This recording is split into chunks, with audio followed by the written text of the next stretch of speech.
राधे राधे बच्चों, आज हम पढ़ेंगे 2025 के नए तरीके से कवि परिचय किस टाइप में पूछा जा रहा है आपके बोर्ड एग्जाम में। हाँ बच्चों, 2025 में एक नया तरीके से पूछे जाने लगा है आपका कवि परिचय। और इसमें क्या होता है कि आपका एक ही पॉइंट में 2 पॉइंट बनाकर पूछ लिया जाता है कि भाव पक्ष और कला पक्ष क्या है। तो आइए अपन इसको बड़े प्यार से समझते हैं। तो सबसे पहले आज हम पढ़ेंगे कवि परिचय। क्या कवि परिचय क्लास 12 का व्यक्ति इंपॉर्टेंट है आलोक धनवा जी के बारे में। किसके? आलोक धनवा।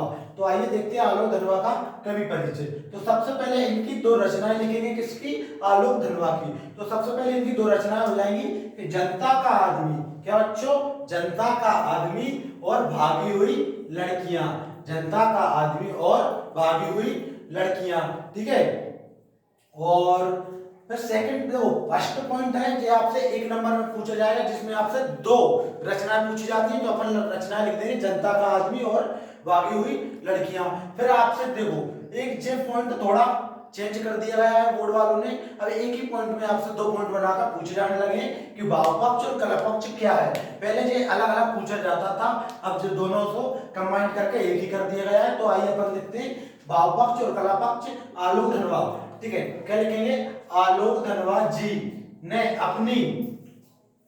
अपनी पूरी काव्य यात्रा में, क्या बच्चों? पूरी काव्य यात्रा में मानवीय संबंधों को नई तरह से परिभाषित किया है। क्या किया है? मानवीय यात्रा में संबंधों को नई तरह से परिभाषित किया है। इन्होंने, क्या बच्चों? इन्होंने अपनी रचनाओं के द्वारा समाज को सुधारने का बड़ा सुंदर वर्णन किया है। यानी कि आलोक धनवा ने अपनी जो क्या थी रचनाएं थी, इसके द्वारा समाज को सुधारने का बड़ा सुंदर सा वर्णन किया है रचनाओं में, ठीक है, वर्णन किया है। उनके काव्य की प्रमुख भाषा कैसी थी? साहित्य खड़ी बोली थी। साहित्य कैसी बोली थी बच्चों? साहित्य खड़ी बोली है, जिसमें जो खड़ी बोली थी, जिसमें क्या किया है? जिसमें तत्सम और तद्भव का प्रयोग किया है। जिसमें तत्सम और तद्भव शब्द का प्रयोग किया है। जो हो जाएगा आलोक धनवा जी का क्या?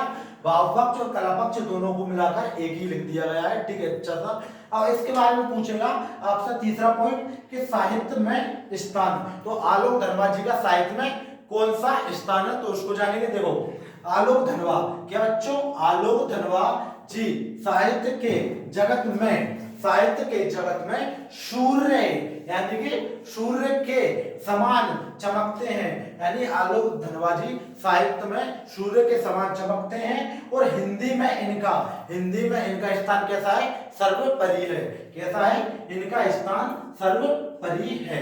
तो ये था आपका आलोक धनवा जी के बारे में इंपॉर्टेंट क्या कवि परिचय। वीडियो अच्छी लगी हो तो वीडियो को लाइक करें और चैनल पे न्यू हो तो चैनल को सब्सक्राइब करें। इसी के साथ मिलते हैं नेक्स्ट वीडियो में। जब तक के लिए जय हिंद, जय भारत। इसी तरह पढ़ते रहिए और आगे बढ़ते रहिए।